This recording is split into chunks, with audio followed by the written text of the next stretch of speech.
नमस्ते दोस्तों, आज की कहानी बड़ी ही अजीब और फिल्मी है। जरा सोचिए, आप सोकर उठें और देखें कि आपके हाथ में एक सोने की जंजीर बंधी है और उसका दूसरा सिरा आपके कट्टर दुश्मन के हाथ में है। ये कहानी शुरू होती है एक अजीब सी सुबह से। मेरी आँख खुली तो देखा कि मेरे बाएं हाथ में एक सोने की जंजीर बंधी है और उस जंजीर का दूसरा सिरा बंधा था मेरी जानी दुश्मन और बचपन की लंगोटिया यार श्रेया चियान के हाथ से। मैंने बिना सोचे समझे उसे एक झटके में खींच कर जगाया। वो हड़बड़ा कर उठी तो मैंने चिल्लाकर पूछा, ए बावली, ये क्या कर रही है तू? मेरी बगल में सोने की हिम्मत कैसे हुई तेरी? पर श्रेया चियान के चेहरे पर कोई शिकन नहीं थी। ऐसा लग रहा था जैसे उसे पहले से पता था कि ये सब होने वाला है। उसने अपने लाल होठों पर एक शरारती मुस्कान लाई और मुझे देखने लगी। मैंने अपना हाथ हवा में लहराया और कहा, ये क्या तमाशा है? जल्दी से खोल। मेरा हाथ देखते ही वो भड़क गई। कहने लगी, तू फिर से उस युवान तियान के पास जाने की सोच रहा है ना? भूल जा, अब तू अपनी पूरी जिंदगी में उसकी शक्ल नहीं देख पाएगा। मैं अपना सिर खुजलाने लगा। ये युवान कौन? ये कौन है भाई? और मैं उसके पास क्यों जाऊंगा? अब बारी श्रेया चियान के सक्काने की थी। उसे लगा मैं फिर से कोई नाटक कर रहा हूँ। मैंने उसकी बातों पर ध्यान देना छोड़ दिया और कमरे को गौर से देखने लगा। कमरा काफी आलीशान था, एकदम रईसों वाला। उसे लगा मैं फिर से पागलपन करूंगा तो ताना मारते हुए बोली, अब क्या इरादा है? फिर से फूलदान मेरे सिर पर मारेगा या फिर मुझे? मैंने उसकी बात काटते हुए सवालों की झड़ी लगा दी। ये जगह कौन सी है? मेरा घर तो ऐसा नहीं दिखता। मैं यहाँ क्या कर रहा हूँ और तेरे साथ जंजीर से क्यों बंधा हूँ? हम एक ही बिस्तर पर क्यों सो रहे थे? तूने मेरे साथ क्या किया है? और ये जंजीर असली सोने की है या बस पॉलिश की हुई है? तभी मेरी आंखों के सामने हवा में कुछ धुंधले से शब्द तैरने लगे, जैसे कोई लाइव चैट चल रही हो। उसमें लिखा था, लो भाई, फिर शुरू हो गया। हीरो फिर से याददाश्त जाने का नाटक कर रहा है ताकि विलेन बीवी को उल्लू बना सके। बेचारी शे मैम के लिए बुरा लग रहा है। देखते हैं इस बार ये नाटक कितने दिन चलता है। मैं शर्त लगाता हूँ कि एक दिन भी नहीं टिकेगा। हीरो, विलेन बीवी, ये सब पढ़कर मेरी तो सिट्टी पिट्टी गुम हो गई। क्या मैं किसी दूसरी दुनिया में आ गया हूँ? नहीं, मैं तो मैं ही हूँ। और सामने ये लड़की मेरी बचपन की दोस्त श्रेया चियान ही है। उसने मुझसे पूछा, तुझे सच में युवान तियान याद नहीं? तो फिर तुझे याद क्या है? मैंने कहा, मुझे क्या याद होगा? क्या मेरी शादी हो गई है और तू मेरी बीवी है? ये कैसे हो सकता है भाई? वो ठंडी आवाज में बोली, चियाओ चेन, अगर तू तलाक के बारे में सोच रहा है तो वो कभी नहीं होगा। तू उस युवान के पास कभी नहीं जा पाएगा, चाहे मुझे मरना ही क्यों न पड़े। मैंने माथा पकड़ लिया। अरे मैं तो अभी 20 साल का भी नहीं हुआ। मेरी शादी कैसे हो सकती है? ये शादी ही गैर कानूनी है। उसने पूछा, तेरी उम्र क्या है? मैंने सीना तान के कहा, 19 साल। ये सुनकर वो एक पल के लिए सहम गई, पर फिर खुद को संभालते हुए बोली, चियाओ चेन, मेरा वक्त बर्बाद मत कर। याददाश्त जाने का नाटक तू कितनी बार कर चुका है? थक नहीं गया? उस युवान के चक्कर में मत पड़, वो तुझसे प्यार नहीं करती। मैंने झल्लाकर कहा, अरे माँ कसम, कोई नाटक नहीं कर रहा मैं। कल ही तो मैंने स्पोर्ट्स मीट में 800 मीटर की रेस जीती थी और तुझे चिढ़ाते वक्त मेरा पैर मुड़ गया था। बस उसके बाद का कुछ याद नहीं आ रहा। श्रेया का चेहरा उतर गया। उसे याद आया कि चियाओ चेन की मुलाकात उस लड़की से उसी रेस के कुछ समय बाद हुई थी। उसने धीरे से कहा, तू 19 का नहीं 26 साल का है और हमारी शादी को 4 साल हो चुके हैं। 4 साल? मेरा तो दिमाग ही चकरा गया। मैं नहीं मानता। तू तो कहती थी कि अगर दुनिया के सारे मर्द मर भी जाए तब भी तू मुझसे शादी नहीं करेगी। उसने जंजीर की तरफ इशारा किया और कहा, आज के लिए मैं तेरी बात मान लेती हूँ, पर अगर मुझे पता चला कि तू फिर झूठ बोल रहा है तो अगली बार इस जंजीर से भी बुरा हाल करूंगी।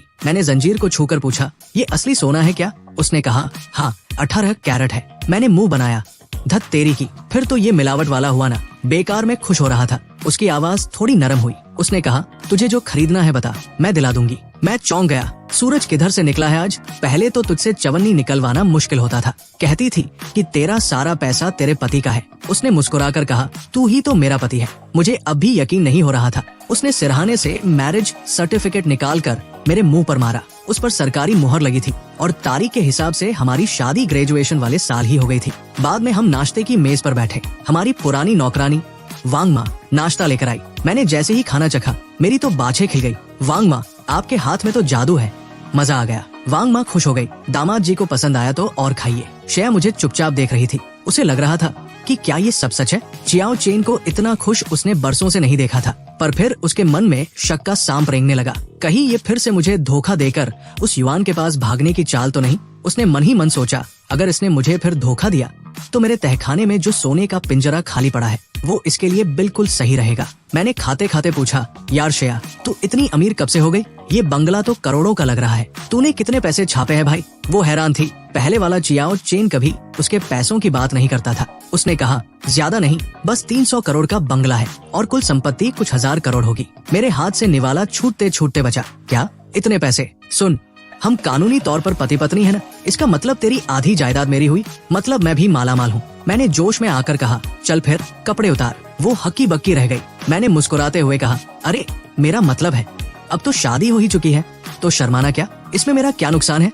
मेरी हंसी देखकर वो फिर दुविधा में पड़ गई। उसे लगा कि शायद ये सच में सब भूल गया है, क्योंकि पहले तो ये मुझसे नफरत करता था, पर फिर उसने दाव खेला। चियाओ चेन, हमारा शादी से पहले का एग्रीमेंट हुआ है, अगर तलाक हुआ तो तुझे एक फूटी कौड़ी नहीं मिलेगी। मेरा चेहरा उतर गया।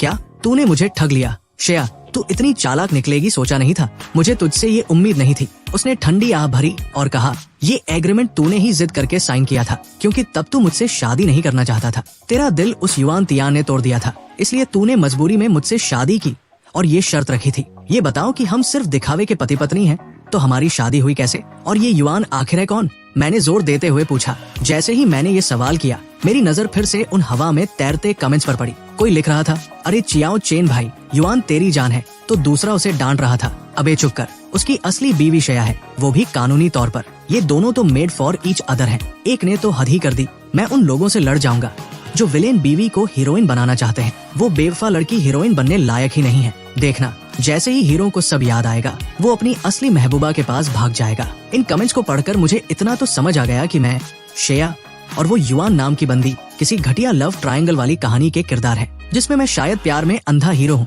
श्रेया चियान विलेन है और वो युआन बेवफा हीरोइन। पर यार, वो लड़की दिखती कैसी है जिसके लिए मैं सुसाइड करने तक को तैयार था। श्रेया थोड़ी देर चुप रही, फिर बोली, युआन तुम्हारा पहला प्यार है, उसके चक्कर में तुमने मुझे हजारों झूठ बोले, हर कदम पर धोखा दिया। मैंने अपना सिर पीटा, तो फिर मैंने ये एग्रीमेंट क्यों साइन किया? मैं क्या महामूर्ख था? मेरी हालत देखकर श्रेया चियान चकित रह गई। अरे चियाओ चेन, सुबह याददाश्त क्या गई? तुम तो खुद को ही गालियां देने लगे। फैमिली डॉक्टर को बुलाओ क्या? मैंने हाथ हिलाकर मना कर दिया। नहीं, मैं चकाचक हूँ। लेकिन श्रेया की नजरों से मेरी हरकतें छिप नहीं रही थी। वो मन ही मन सोच रही थी, ये इतना अजीब व्यवहार क्यों कर रहा है? कहीं इसने चोरी छिपे उस युआन से बात तो नहीं कर ली? क्या ये याददाश्त जाने का नाटक सिर्फ मुझे बेवकूफ बनाने के लिए है, ताकि मैं ढीली पड़ जाऊं? पर ये तो बिल्कुल वैसा लग रहा है जैसे वो युआन से मिलने से पहले हुआ करता था। उसका शक और गहरा होता जा रहा था। नाश्ता खत्म करके वो काम के लिए निकलने लगी। मैं भी उसके पीछे पीछे हो लिया। कहाँ जा रही है? मैंने पूछा। ऑफिस, उसने सपाट आवाज में कहा। मैंने सिर हिलाया।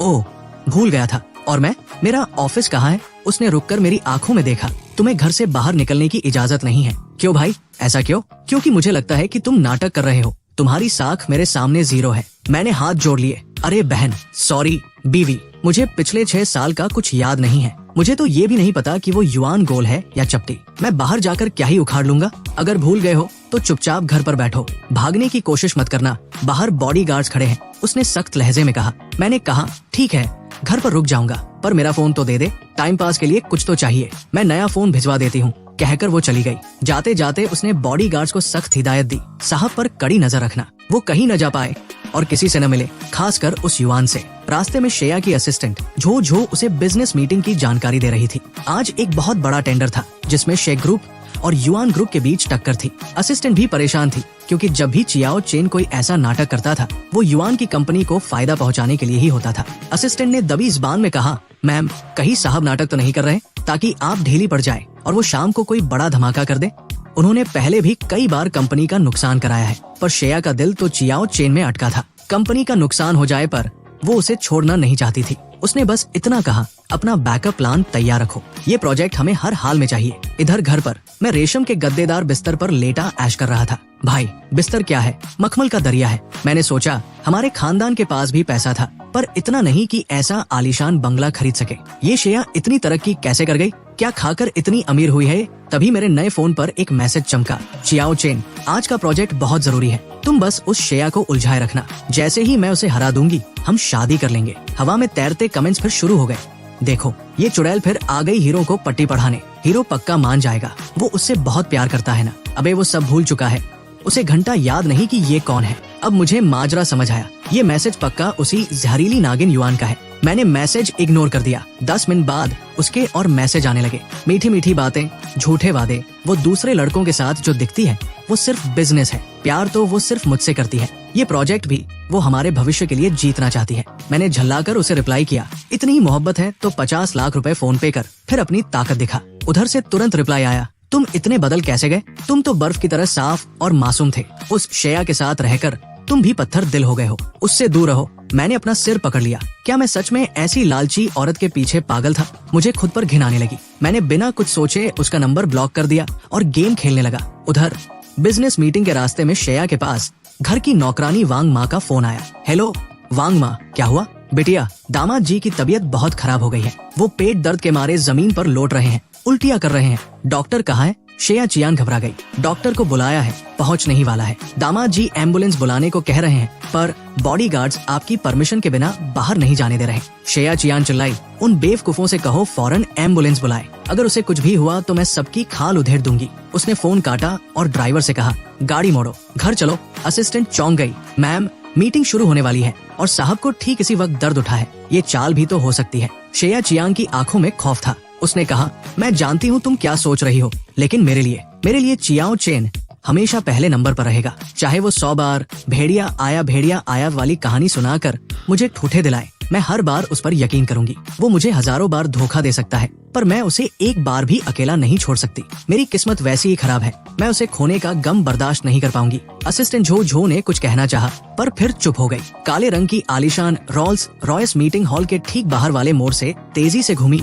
और घर की तरफ दौड़ पड़ी। श्रेया चियान ने एक लंबी सांस ली। उसे पता था कि ये कोई सोची समझी साजिश हो सकती है। वक्त इतना सटीक था कि शक होना लाजमी था। शायद उसे मीटिंग से रोकने के लिए ही ये सब किया गया हो, पर वो जुआ नहीं खेल सकती थी। अगर 100 बार झूठ हुआ हो, तब भी वो 101वीं बार चियाओ चेन की तरफ दौड़ कर जाएगी। तभी फोन बजा। वांग माँ का मैसेज था, एम्बुलेंस आ गई है और दामाद जी को अस्पताल ले जाया जा रहा है। असिस्टेंट फटाफट टैबलेट पर मीटिंग टालने के इंतजाम करने लगी, जबकि श्रेया बाहर टकटकी लगाए देखती रही। अस्पताल पहुँचते ही गाड़ी रुकी और वो सीधे अंदर भागी। इमरजेंसी वार्ड के बाहर बॉडीगार्ड्स और वांग माँ खड़े थे। दामाद जी कहाँ हैं? श्रेया की आवाज कांप रही थी। अंदर है बिटिया, डॉक्टर चेक कर रहे हैं। श्रेया चियान ने दरवाजे के शीशे से अंदर देखा। बस कुछ साए हिलते नजर आ रहे थे। उसने खुद को संभाला और बॉडीगार्ड्स की तरफ मुड़ी। उसकी आवाज ठंडी और जानलेवा थी। किसने रोका था एम्बुलेंस बुलाने से? एक लंबा चौड़ा बॉडीगार्ड डरते हुए आगे आया। मैम, साहब ने कहा था कि अगर गाड़ी बाहर ले जानी हो या इमरजेंसी कांटेक्ट करना हो तो पहले आपसे इजाजत चाहिए। मुझे तुम्हारी सुरक्षा चाहिए थी, ये नहीं कि वो दर्द में तड़पता रहे। श्रेया ने उसे बीच में ही टोक दिया। उसकी आंखों में गुस्सा था। अगर उसे कुछ हो जाता तो तुम में से कोई जिम्मेदार होता? तभी डॉक्टर बाहर आए। श्रेया लपककर उनके पास पहुंची। डॉक्टर, मेरा पति कैसा है? घबराइए मत, मामूली फूड पॉइजनिंग और पेट का इन्फेक्शन है। मरीज काफी कमजोर है और शायद कम खाता है, लेकिन इस बार अचानक बहुत ज्यादा खा लिया, जिससे पेट पर दबाव पड़ा और मरोड़ उठने लगे। दवाई दे दी है, अब दर्द कम है, बस ड्रिप चढ़ रही है। फिक्र की कोई बात नहीं। श्रेया के जान में जान आई। उसे एक अजीब सी राहत महसूस हुई। उसने डॉक्टर का शुक्रिया अदा किया और धीरे से कमरे के अंदर चली गई। बिस्तर पर मैं आंखें बंद किए लेटा था। चेहरा सफेद पड़ा था और हाथ में सुई चुभी थी। कदमों की आहट सुनकर मैंने आंखें खोली। उसे देखकर मेरे चेहरे पर अजीब से भाव आए, हैरानी और थोड़ी शर्मिंदगी। तेरी तो वो जरूरी मीटिंग थी ना? मेरी आवाज फटी-फटी सी थी। श्रेया की आंखों में एक चमक आई। वो नरमी से बोली, तुझे कैसे पता मीटिंग के बारे में? हवा में कमेंट्स फिर तैरने लगे। देखो, विलेन बीवी को शक हो गया कि ये सब मीटिंग रुकवाने का नाटक है। अरे वो तो खुद चियाओ चेन को पिंजरे में बंद करना चाहती है। अब देखो क्या होता है। दरअसल मैं खुद उसे सब सच बताना चाहता था, क्योंकि मेरी याददाश्त के हिसाब से श्रेया ही वो इंसान थी जिसे मैं जानता था। मैंने कहा, देख, आज मेरे फोन पर एक मैसेज आया था कि तुझे मीटिंग में उलझा कर रखूं। श्रेया, मुझ पर भरोसा कर। भले ही हमारी नहीं पड़ती, पर मैं किसी और के साथ मिलकर तुझे नीचा नहीं दिखाऊंगा। मैं अपने करियर और अपनी साख इतनी सस्ती नहीं समझता कि किसी एरे गैरे के लिए तुझे धोखा दूं। श्रेया का दिल पिघल गया। उसने मन ही मन दुआ की कि काश सब हमेशा ऐसा ही रहे। उसने मेरा फोन मांगा। अगर ये पहले वाला मैं होता तो फोन छुपा लेता, पर मैंने तुरंत लॉक खोलकर उसे थमा दिया। उसने युवान के वो मक्खन लगाने वाले मैसेज पढ़े और उसका चेहरा उतर गया। पर उसने ये भी देखा कि मैंने कोई जवाब नहीं दिया था। अस्पताल आने वाली बात महज एक इत्तेफाक थी। मैंने खुद को आईने में देखा कि मैं 26 साल की उम्र में कितना सुकड़ा हुआ और कमजोर दिख रहा हूँ, तो सोचा थोड़ा दबा के खा लूं ताकि बॉडी बन जाए। पर क्या पता था कि मेरा शरीर इतना नाजुक निकला। श्रेया मेरे पास बैठी रही। बरसों बाद उसने मुझे इतनी बातें करते सुना था। मैं उसे छोटी छोटी फालतू बातें भी ऐसे बता रहा था जैसे कोई बड़ा किस्सा हो। उसे यकीन होने लगा कि शायद मैं सच में सब भूल गया हूँ और अब मेरी आंखों में सिर्फ वही है। रात गहरा रही थी। ड्रिप धीरे धीरे गिर रही थी। मैंने उससे पिछले 6 सालों के बारे में बहुत कुछ पूछा। श्रेया पहले तो कतराती रही, क्योंकि वो 6 साल उसके लिए सिर्फ खामोशी, जलन और मुझे किसी और की तरफ जाते हुए देखने का दर्द थे। वो उन यादों का एक शब्द भी नहीं दोहराना चाहती थी, पर जब भी वो चुप होती, मेरी साफ और जिज्ञासु आंखें उसे बोलने पर मजबूर कर देती। उन आंखों में कोई कड़वाहट नहीं थी, बस एक बच्चे जैसी मासूमियत थी। वो युवान जो भी है, उससे मेरी मुलाकात कैसे हुई? मैंने पूछा। श्रेया की उंगलियां बिस्तर की रेलिंग को सहलाने लगी। युवा हमारे कॉलेज में रिसर्च स्टूडेंट थी। जब तेरा पैर मुड़ा था तब मैं ही तुझे हॉस्पिटल ले गई थी। वो रुकी, जैसे उस पुराने वक्त को महसूस कर रही हो। हर बार पट्टी कराने मैं ही तेरे साथ जाती थी, पर आखिरी बार जब तू लगभग ठीक हो गया था और मुझे कुछ जरूरी काम था तो तू अकेला गया था। बस उसी एक दिन तू उससे मिला था। उसकी आवाज में वो पुरानी टी साफ थी। सैकड़ों बार वो साथ रही, पर सिर्फ एक बार की गैर मौजूदगी ने पासा पलट दिया। चियाओ चेन को पहली नजर में ही उस दूसरी औरत से प्यार हो गया। फिर क्या हुआ? मैंने ऐसे पूछा जैसे कोई फिल्म देख रहा हूँ। उसके बाद तू बदलने लगा, तेरे पास राज होने लगे, तू खोया खोया रहने लगा। मेरा एक बड़ा प्रोजेक्ट चल रहा था, मैं दिन रात बिजी थी, और जब मैं फुर्सत पाकर तुझसे मिलने आई तो तूने धमाका किया कि तू युवान को प्रपोज करने जा रहा है। कमरे में सन्नाटा छा गया, बस मशीनों की हल्की आवाज आ रही थी। मैंने अपनी भौहें सिकोड़ी और वही सवाल फिर दाग दिया जो सुबह से मेरे दिमाग में हथौड़े की तरह बज रहा था। ये सब तो ठीक है, पर हमारी शादी हुई कैसे? ये बात मुझे हजम नहीं हो रही। श्रेया ने एक गहरी सांस ली और कहा, बाद में तुझे पता चला कि युवान सिर्फ तेरे साथ ही फ्लर्ट नहीं कर रही थी। असली बात तो ये थी कि उसके घर वालों ने पहले से ही उसका रिश्ता कही और तय कर रखा था। तू गुस्से में पागल हो गया और मुझसे शौक में आकर तुरंत शादी कर ली। उस वक्त तेरी हालत किसी सड़क पर छोड़े हुए लावारिस कुत्ते जैसी थी। मुझे तुझ पर तरस आ गया और मैंने हाँ कर दी। पर सच तो ये था कि श्रेया झूठ बोल रही थी। हकीकत में वो बरसों से मेरे पीछे पागल थी, और जब मैं टूट चुका था तब उसने मौके का फायदा उठाया था। क्या मतलब मैं वो था? मेरा इस्तेमाल हुआ? मैं झटके से बिस्तर पर सीधा होकर बैठ गया। गुस्से और हैरानी के मारे मेरी आवाज फटने लगी, हाथ की सुई तक हिल गई। ये तो बड़ी अजीब और वाहियात बात है। मुझे समझ नहीं आ रहा कि मैं हंसूं या रोऊं। मैंने फिर से उन हवा में तैरते कमेंट्स की तरफ देखा। वहाँ जंग छिड़ी थी। हीरो हीरोइन का प्यार तो पहली नजर वाला था। ये बचपन की दोस्त बीच में कहाँ से आ गई? दूसरा लिख रहा था, अबे जाना, विलेन बीवी हार गई, बेचारी। अरे युवान तो खानदान की वारिस है, उसे सत्ता चाहिए थी, इसलिए वो सबको अपनी उंगलियों पर नचा रही थी। चियाओ चेन को छोड़कर वो सबके साथ सिर्फ नाटक कर रही थी। इन सब बातों से मुझे पूरी पिक्चर समझ आने लगी। ये तो एकदम पुरानी घिसी-पिटी फिल्मों वाली कहानी है। वो लड़की बड़ी महत्वाकांक्षी थी, उसे दौलत और पावर चाहिए थी, पर वो अपना सच्चा प्यार भी नहीं खोना चाहती थी। इसलिए वो एक तरफ अपने अमीर मंगेतर से रिश्ता निभा रही थी और दूसरी तरफ मुझे सच्ची मोहब्बत के झांसे में रख रही थी। और जब भांडा फूटा तो सारा इल्जाम मुझ पर आ गया। मैं घर तोड़ने वाला बन गया और उसने मुझे बचाने के लिए एक उंगली तक नहीं उठाई। मैं सोच में पड़ गया, क्या मैं सच में इतना बड़ा बुद्धू था? ये मेरा स्टाइल तो बिल्कुल नहीं है। मैं इतना बेवकूफ कैसे हो सकता हूँ? खैर, ड्रिप खत्म हुई और आखिरकार मुझे उस अस्पताल की दवाइयों वाली बदबू से छुटकारा मिला। बाहर निकलते ही मेरी नजर उस चमचमाती रोल्स रॉयस पर पड़ी। मेरी आंखें फटी की फटी रह गई। भाई, क्या कतई जहर गाड़ी है ये? मैंने धीरे से उसके दरवाजे पर हाथ फेरा। 2,80,00,000 की है, श्रेया ने धीरे से कहा। मेरे अंदर एक अजीब सी जलन जागी। अगर उस वक्त मैं उस युवान के चक्कर में न पड़ता तो शायद आज मैं भी बड़ा बिजनेसमैन होता। मेरे पास भी अपनी मेहनत की कमाई की ऐसी गाड़ियाँ और बंगले होते। मैंने थोड़ा टशन में आकर कहा, और फिर मैं भी मस्त लाइफ जीता। शायद कुछ मॉडल्स वगैरह को डेट करता। किसे डेट करता? उसने आंखें तरेरी। तुझे क्या? मेरी मर्जी, मैं मॉडल्स के साथ घूमता। मेरी जवानी के 6 साल फालतू में निकल गए यार। 6 साल मैंने ढंग से किसी लड़की का हाथ तक नहीं पकड़ा, और आँख खुली तो सीधे तेरे साथ बंधा हुआ हूँ। अब मेरा मन है मॉडल्स के साथ ऐश करने का, तो क्या बुरा है? अस्पताल वाली वो थोड़ी बहुत जो नरमी थी वो अब हवा हो चुकी थी। मैं फिर से अपने पुराने वाले अंदाज में आ गया था, बिंदास और बेधड़क। गाड़ी निकालो, घर चलो। मैंने उसे अपना ड्राइवर समझते हुए पिछली सीट का दरवाजा खोला और ठाठ से बैठ गया। श्रेया मुझे इस बचकानी हरकत को करते देख मन ही मन मुस्कुराई। उसे फिर वही पुराना वाला चियाओ चेन याद आ गया। उसने पिछला दरवाजा खोला और जबरदस्ती मुझे खींचकर आगे वाली सीट पर बिठाने लगी। अरे, सच में मुझे अपना ड्राइवर समझ लिया क्या? मैंने हंसते हुए कहा, अरे मैडम, मेरे जैसा हैंडसम मुंडा आपकी गाड़ी में बैठ रहा है, ये सोच के आप खुश हो जाइए। गाड़ी खामोशी से घर की तरफ बढ़ चली। घर पहुंचकर भी मैं आगे वाली सीट पर ही चिपका रहा और वो पागलों की तरह मुझे खींचती रही। घर के नौकर चाकर ये नजारा देखकर हैरान थे। पहले तो यहाँ सिर्फ झगड़े या पत्थर जैसी खामोशी होती थी, आज ये दोनों हंस खेल रहे थे। उन्हें लगा कि शायद अब बर्फ पिघल रही है।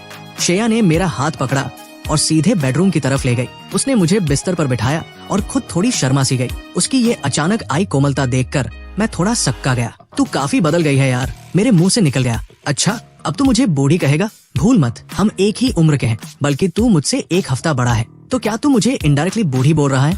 अरे नहीं बाबा, मैंने बात संभालनी चाहिए। वो अलमारी की तरफ गई। चल पहले जाकर नहा ले, हमें साथ में सोना है। मेरा दिमाग तुरंत दूसरी तरफ दौड़ गया। नहाने के बाद क्या? मैंने शक भरी नजरों से पूछा। हाँ, और मैं फिर से जंजीर बांधूंगी ताकि तू आधी रात को भाग न जाए। ये तो गैर कानूनी है। मैं पुलिस को फोन करूंगा। कर दे, हम शादीशुदा है। मैं पुलिस से कह दूंगी कि ये हमारा मियाँ बीवी का रोमांस है। तुझे क्या लगता है वो बीच में आएंगे? श्रेया, तू तो कतई गुंडी निकली। मैं बाथरूम से सिर्फ पायजामा पहनकर बाहर निकला। श्रेया मुझे वैसे देखकर थोड़ा अनकंफर्टेबल हुई और खुद बाथरूम में घुस गई। तभी बाहर रखे फोन की स्क्रीन चमकी। मैनेजर का मैसेज था, मैम टेंडर का रिजल्ट आ गया, हम जीत गए हैं, युआन ग्रुप बाहर हो गया है। श्रेया नहाकर बाहर निकली। बाल सुखाते हुए उसने कमरा देखा, पर वहाँ कोई नहीं था। उसका कलेजा मुंह को आ गया। उसे लगा कि क्या चियाओ चैन ने उसे फिर धोखा दिया? क्या वो फिर गायब हो गया?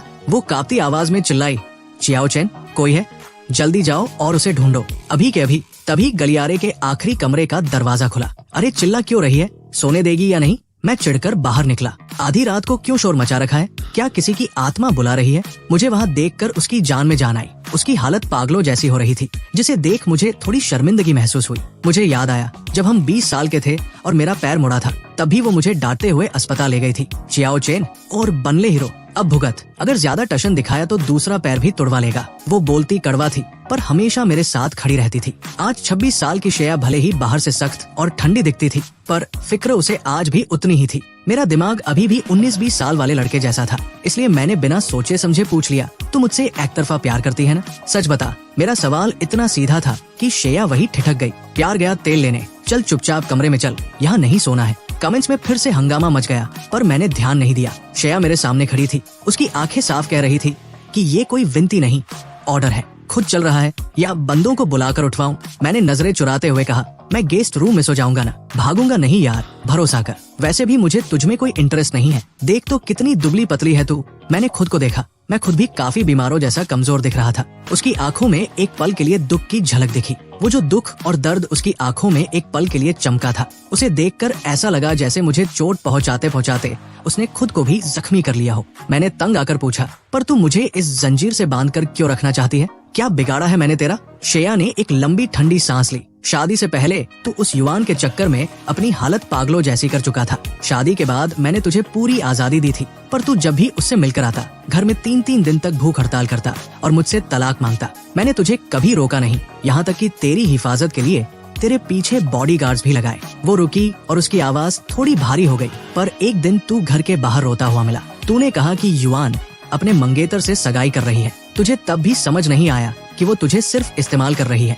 वो तुझे लटकाए रखती थी ताकि तेरे जरिए शे ग्रुप के बिजनेस राज जान सके और अपना फायदा कर सके। उसने न कभी अपना वादा निभाया, न अपनी सगाई तोड़ी, और तूने उसके लिए अपनी नसें काट ली, नींद की गोलियां खा ली, यहाँ तक कि जब उसके किसी दोस्त को किडनी की जरूरत थी, तू अपनी किडनी देने को तैयार हो गया था। अगर मैंने तुझे घर में कैद न किया होता तो आज तू जिंदा नहीं होता। तब से मैंने तय कर लिया कि दिन में लोग तुझ पर नजर रखेंगे और रात को तू मेरे साथ बंद कर सोएगा। अब तू भागने का सोच भी मत। मैं सन्न रह गया। क्या ये मैं था?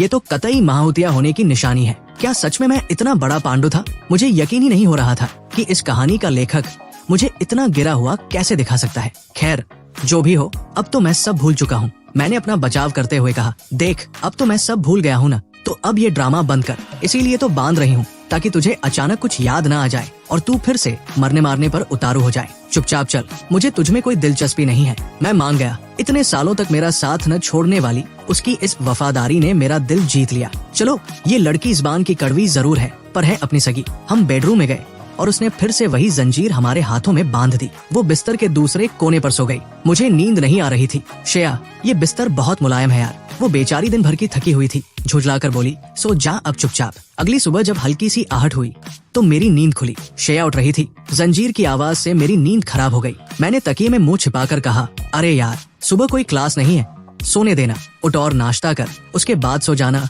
उसकी आवाज आई। मेरा आधा सोया हुआ दिमाग चकराया। हॉस्टल के कमरे में ये लड़की कहाँ से आई? और तभी कल की सारी बातें याद आ गई। मैं बिजली की तेजी से उठकर बैठ गया। वो मुस्कुराई, याददाश्त तो तेज है तेरी। तुझे ये तक याद है कि सुबह तेरी कोई क्लास नहीं है? मैं चुपचाप बैठा सोचता रहा। 6 साल पुरानी बातें कल जैसी लग रही है, पर बीच के 6 साल गायब है। ये याददाश्त जाना कम और टाइम ट्रेवल ज्यादा लग रहा है। क्या मैं सच में भविष्य में आ गया हूँ? नीचे आ जा नाश्ते के लिए, और आज कम खाना, कल की तरह अस्पताल मत पहुँच जाना, कहकर वो कमरे से बाहर चली गई। मैंने कंबल मुंह पर ओढ़ लिया और इस गुत्थी को सुलझाने की कोशिश करने लगा। तभी एक आवाज आई, माफ करना, मुझे आने में थोड़ी देर हो गई। मैं उछल पड़ा। कंबल हटाकर पूरे कमरे में देखा, पर कोई नहीं था। कौन है? कौन है यहाँ? अरे डरो मत, मैं कमरे में नहीं, तुम्हारे दिमाग में हूँ। मैं हूँ सिस्टम 0137। सिस्टम, दिमाग में आवाज, क्या मुझे पागलपन के दौरे पड़ रहे हैं?